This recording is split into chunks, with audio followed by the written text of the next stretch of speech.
أعوذ بالله من الشيطان الرجيم. بسم الله الرحمن الرحيم. وما أرسلنا من رسول إلا ليطاع بإذن الله ولو أنهم إذ ظلموا أنفسهم جاءوك فاستغفروا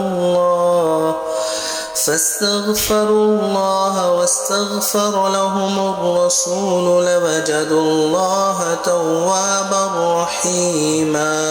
அல்லாஹுடைய அனுமதியை கொண்டு மக்கள் அவருக்கு கீழ்ப்படிந்து நடக்க வேண்டும் என்பதற்காகவே தவிர வேறு எதற்காகவும் நாம் எந்த தூதரையும் அனுப்பவில்லை.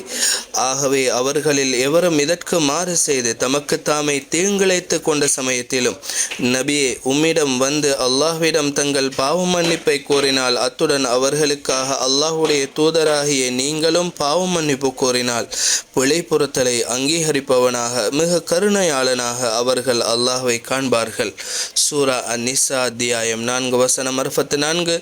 இன்று திங்கட்கிழமை பிறை 3 துல் ஹிஜ்ஜா மாதம் ஹிஜ்ரி 1445.